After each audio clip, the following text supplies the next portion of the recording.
Díomh agus fáilte chlár Community Focus. Hello and welcome to the Community Focus programme on CavanTV.com. This programme is live on the internet every Wednesday evening at 8 p.m. This programme is sponsored by Eason's of Main Street Cavan and Pearse Street Mullingar.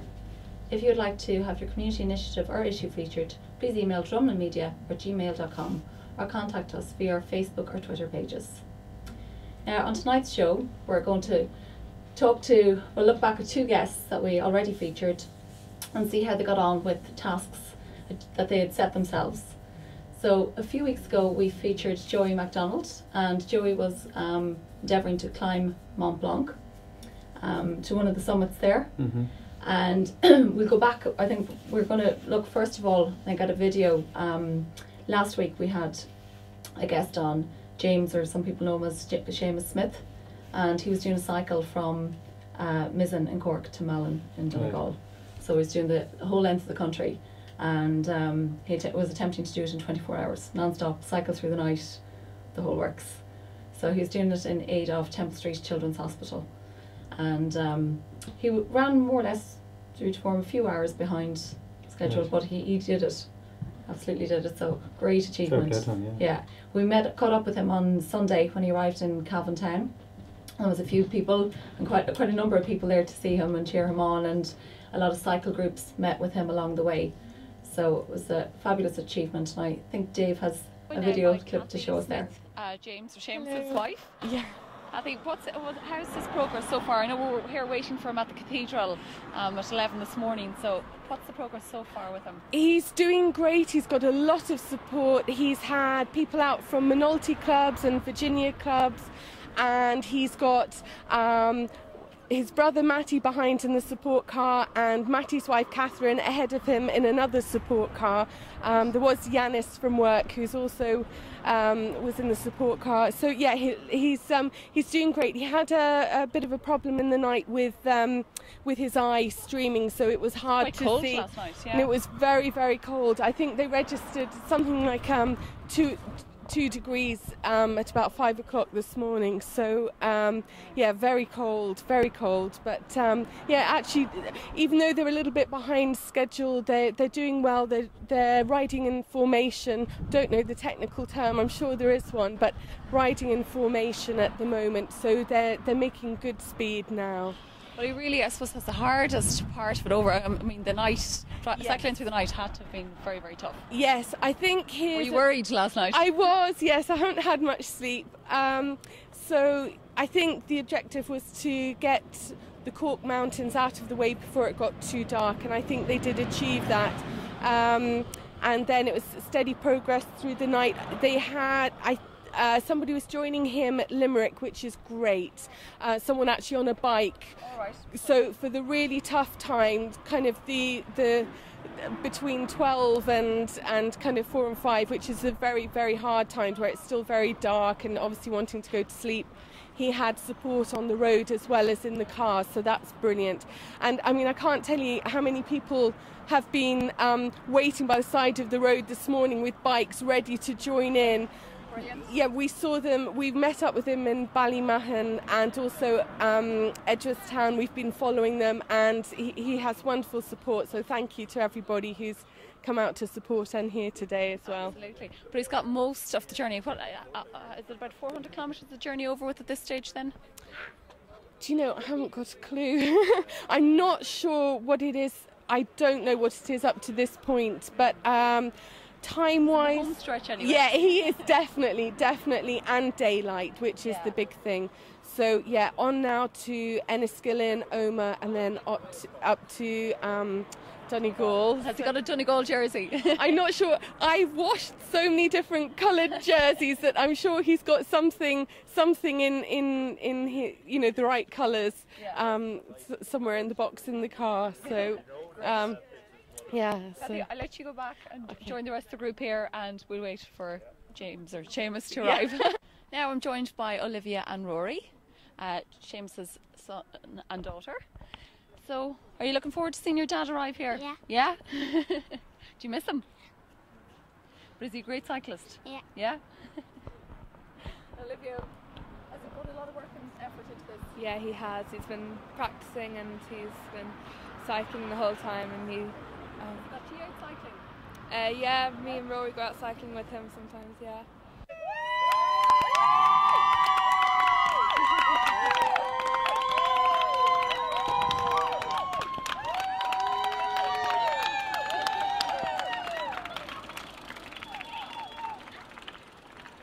I'm now joined by Seamus, or James, what should we call you? I don't care at this point. Call you anything. Yes, definitely. How are you getting on? How do you feel? You're 2/3 the way there now. 2/3. I'm feeling good now. I've had a great lead in there from Athlone. You have a lot of support around you. All the guys turned up in Athlone. It's been fantastic and came along with me there, and I've been well looked after. So you have a lot of support on the road since Athlone, yeah. Brilliant. And even I have to say, along the way, there was people in County Cork tooting the horn, and it's been absolutely fantastic. So it's been an adventure. Yeah, it was cold last night. I was going to say, how did you find the night cycle? Sorry? This is a little girl. Oh my goodness. This is Aoife. It's Aoife. Hello, Aoife. And it's all been done for you, Aoife, isn't it? Yeah. You were in Temple Street. Yeah. Yeah. You're well now, aren't you? Yeah. You're very proud. And you started school? Mhm. You're a great girl. You're very proud of him, aren't you? Yeah. Yeah. You're a great girl. He's a great girl. Yeah, Thanks, Aoife. No, it's been going great. Fair play, yeah. 200 to go. So a little bit behind where I'd hoped to be. I'm not going to be there for the end of the match, but I'll be up there before the pubs close. And you still have you the Donegal jersey? I'll have to get something when I cross the border into Donegal. So I'll probably put a flag. I'll put a flag up for them anyway. So great. Yeah, the result will be known by that stage. But hopefully the bars won't be closed. And well, listen, I might celebrate. We won't hold you much longer because I know you have a lot of support here. I want to talk to you. Yeah. Well done. Thank you very much. Best of luck for the rest of it. Fair play to him.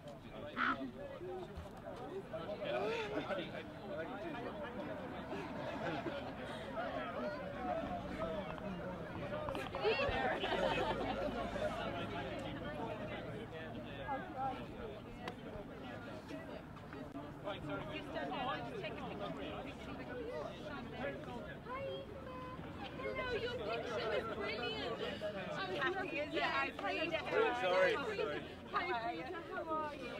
She did that yesterday. I haven't seen it yet. You did a poster for me. Thank you very much. Well done to James. Fantastic achievement. And hopefully he'll be joining us here next week to give his experience of the whole trip. But now we're going to talk to Joey MacDonald, who we met with was about 6 weeks ago, maybe? Just the middle of the Fleadh. Yeah. I don't know, there was a lot of music, wasn't there? Playing outside. The 18th of August, actually. I flew out on the 18th of August, so. Alright. It's just over a month ago, yeah. Yeah. Time flies. Sure does. Well, how did you get on? I know we've a few pictures that we got on. You sent through, and we can have a look at some of them as well. We got on as well as we could get on due to the weather. Unfortunately, the challenge that I was doing is a lot of it is weather permitted.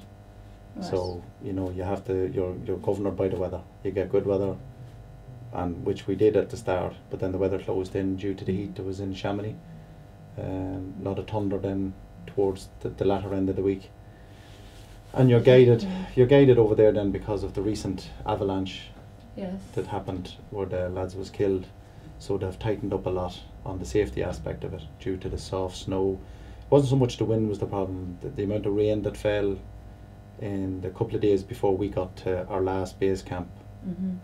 Closed in and it was too much rain, Too high risk then. I think you had mentioned that anyway when you were on the show last, that the weather was always going to be a risk. Oh yeah, it's like it's everything. It's every element you do. And you can head off and you can do different other challenges that you want to do, but you have to be prepared to be told, no, that's as far as you can go.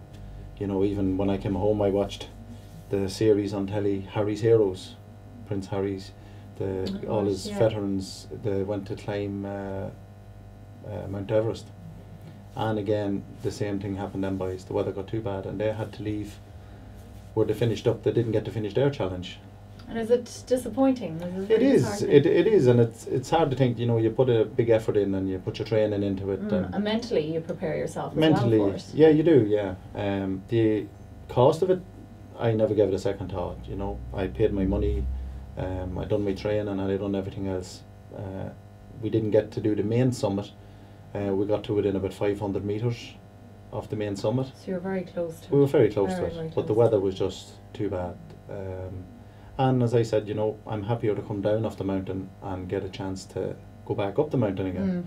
That's the whole aspect of it, you know, really, the safety end of it, you know. Absolutely. Live to fight another day, Yeah. you know. And you Which, can always do it again. yeah, we got as far as 4,248 metres. So that was a mountain called Mount Takul, which we were looking up at from our last base camp. We could see the summit of it. And when we started the climb for it, the wind was very strong. We had to get down on our knees quite a good few times and more or less bury ourselves in the tracks when a gust of wind had come, because we got hit with rain, hail. We could hear the thunder in the clouds because we could see roughly where the main summit was. Only that it was buried in clouds, but we could hear the thunder up there and the lightning. Towards the night, before we went for the summit, it was just the whole night we sat awake. We tried to sleep, although we were due to get up at 1 a.m. For the breakfast and leave for 2 o'clock, but they kept postponing it right up until 5 a.m. So did you get any sleep then? No, not really. You could get a half an hour, a quick snatch of sleep, and then you'd wake up. Everyone would be woke up and then down for the breakfast, and you're told no, because everything's controlled from that last hut. Right. And they made the decision at 5 a.m. to say that nobody was going to attempt the summit due to the amount of rain and the thunder, and it was and especially when you're walking with an ice pick in one hand and maybe a ski stick in another hand, and you know you're heading up that height and there's fog lightning. It's not a risk you want to be taking. Absolutely not. But as too close to it there. Yeah, that was towards the end of the thing. But the beginning of it, we arrived on the Saturday. We all met up on the Sunday and we started on the Monday, and we were in sweltering heat. We were up in 32, 34 degrees. It was like being in Spain. Temperature. Yeah, when you started off from the valley floor heading up, we had a lot of heat.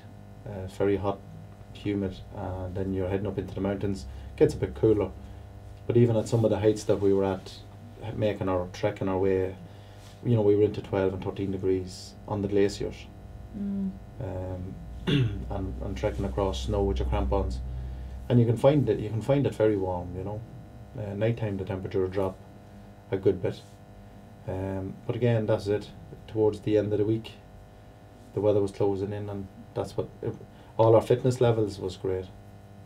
We had no trouble fitness wise. As a group you would have made it. As a group we would have made it. There was 6 of us. There was a father and son from Scotland, Jim and Dave. Then there was a lad called Bogdan. He's an accountant from London. A vet from London, down around London, and Simon, and then a science teacher, Stan and myself. So there was the 6 of us with 2 guides. And would you like to meet up now again and try? Oh, we will do. We've all again? Whether we meet up and do the same challenge, I don't know.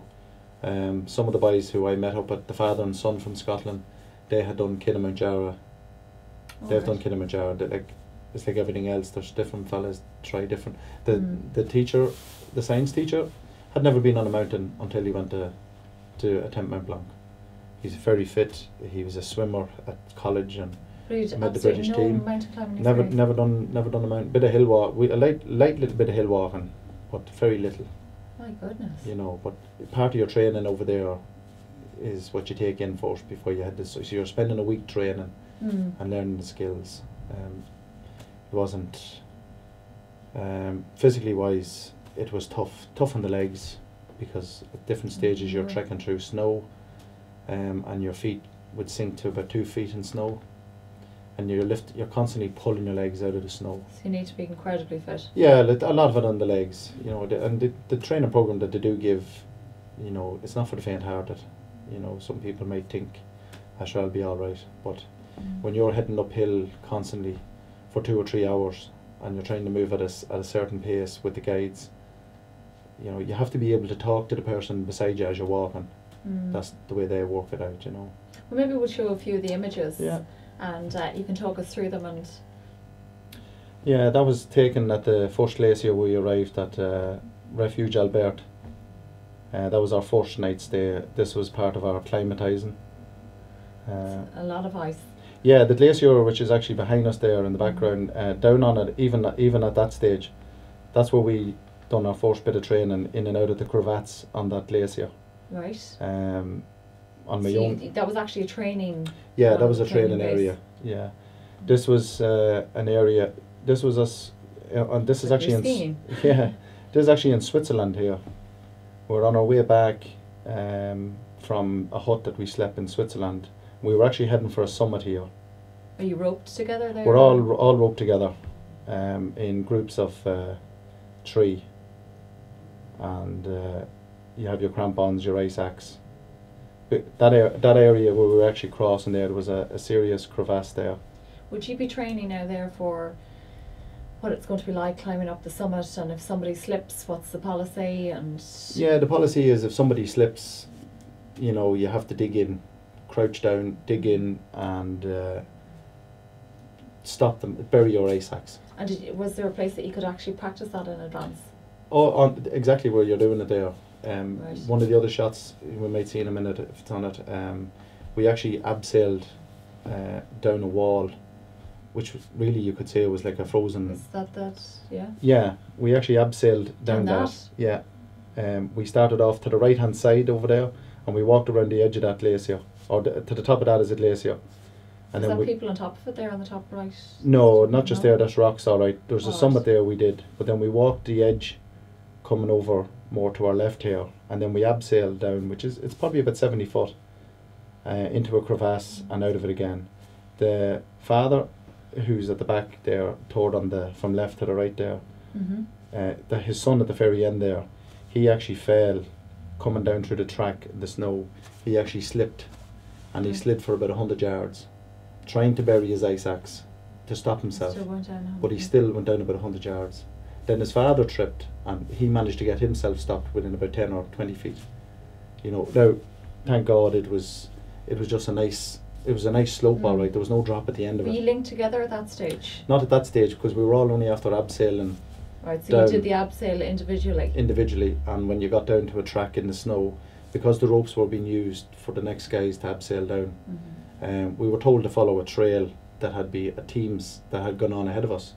So you're walking in what is really like a trench of snow that the other teams leave as coordinates to go along. But it just goes to show you the crampons, You really needed them, didn't you? they're very awkward to walk in, because when you're trekking in snow you have a very narrow path. You know, you've literally feet left and right, side by side, and you can trip yourself. We can see them there. Can you see them on your foot? Yeah, there and too? that's my foot there, yeah. And you can, if you catch the side of your trousers or the side of your boots, you can trip yourself, which is what happened Dave's father, or Dave himself. Right. And then his dad tripped, and his dad managed to stop himself. And we had another few encounters along the way as well. But then, as I said, you're roped together, the guides are with you, and you have to, there's always an element of danger in everything. But you got a bit of preparation for the summit as well, with those things happening. Oh yeah, definitely. You know. This was all preparation for us. There's at the summit now that That's the wanted summit. to get to. Yeah, no, well that's No? the summit we got to. We got to the top of that. Yeah, Wow. Okay. that was the last hut we were sleeping in, which is at the back of the Adu Midi cable car station. Okay. Below us, we had a trek down and across a glacier, which is the whiter area that you can see behind the railings. That's a glacier head, and just over my left shoulder there is the pathway that we took up, further lit off to the right. But the summit is just above there on the skyline that you can see in the clouds there, Yeah. which is at 4,248 metres. And was there any incidents climbing that? Like that looks. No, steep? it's very No? steep. And you're all roped together. all for roped that, together, yeah. and we were in teams of 2 there. 2 of the Okay. boys didn't do it. The father and son from Scotland didn't do it. Did they get So- a bit of a scare with the other? No, they just No? realised that maybe it was, it was a little bit beyond them maybe, you know, and they decided not to head up for it. So many did that leave? Was there just That left four of you? of us and our 2 guides. So we had a 3rd guide with us to head for the summit, which was, and we were going to do it in groups, 2 and a guide, and we had worked out each one another's level of fitness. The guides did that; they assess you as you're going along. And they kind of paired you off then. They paired us off. So I was paired off with the lad from Bulgaria, Bogdan, and we headed off with our guide, who was Florin. He was a lad from Germany, and we weren't going to stay together. It was us 3 would head on, and if the other 3 that was with us decided to fall back or stop for any reason, it wasn't going to hinder us from making our attempt.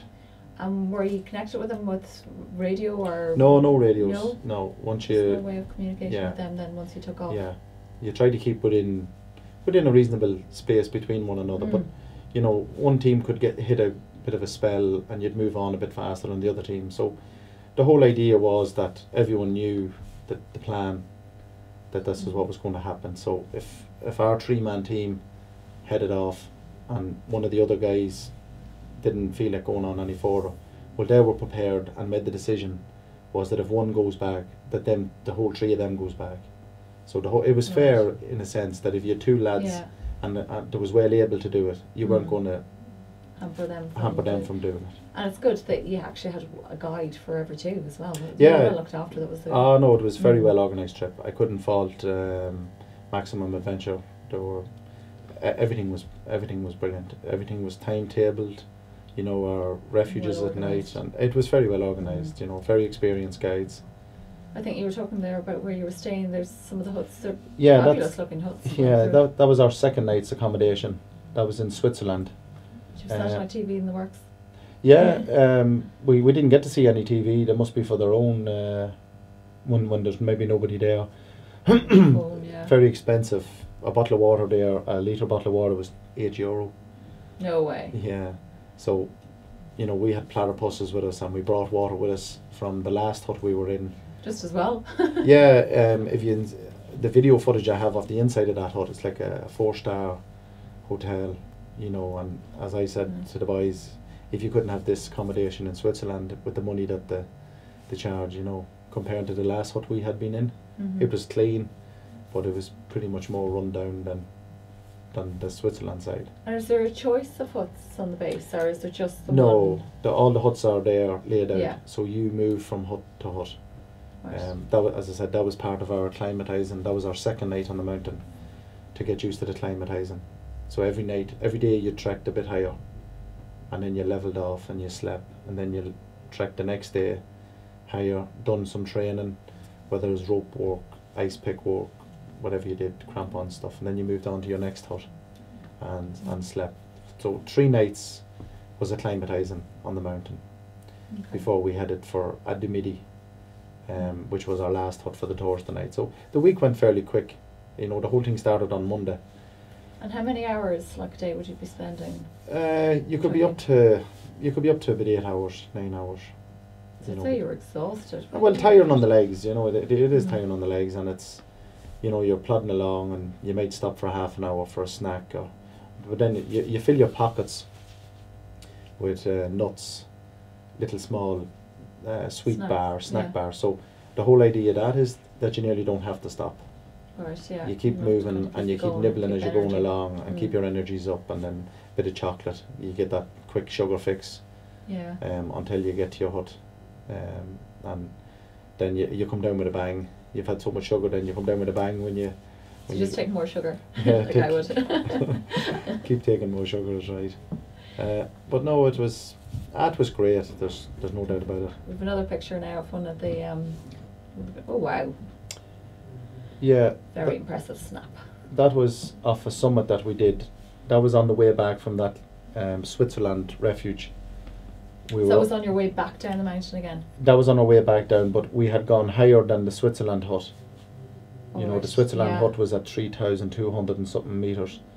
And then this summit that we were standing on there, all of us together, that was around the 3,800 metre mark. and again, you're just looking out over a vast glacier.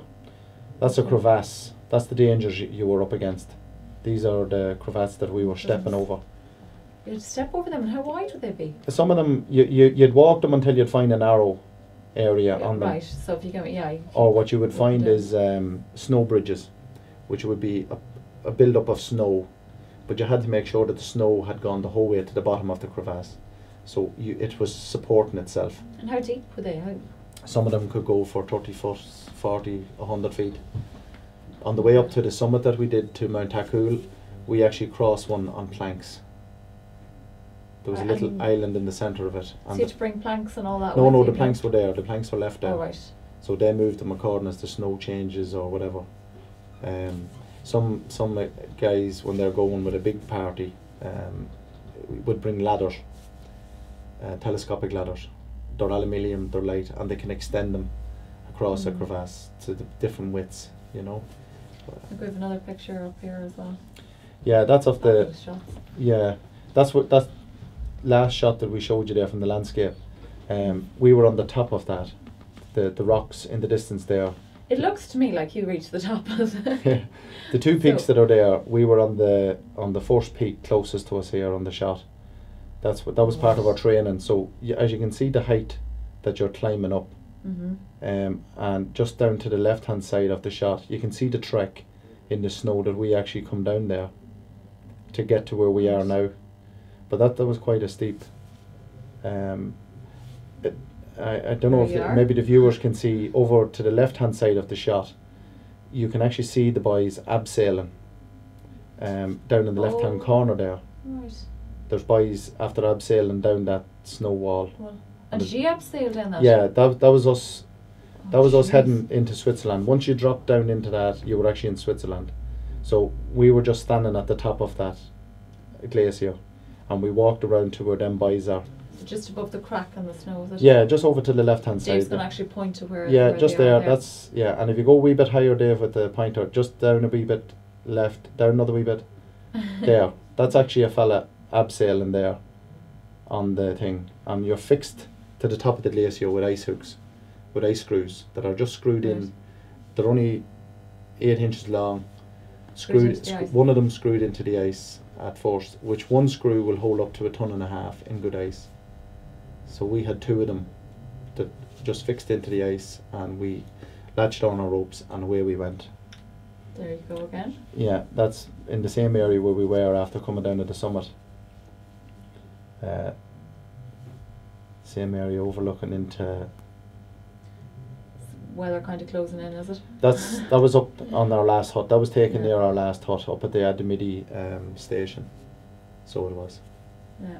But there is I have more video footage than I have of photographs. It's a pity we didn't actually get some video footage. It's a pity. It's awkward when you're going with a camera. Ideally, the best thing to have is one of these head cams on a helmet. Yeah. Because you need your hands. You need your hands. You have an ice pick in one hand, and you might have a ski stick in the other hand, and you're constantly plodding along. So Joey, well done. We're going to have to leave it there, and thanks very much for coming back in and updating us.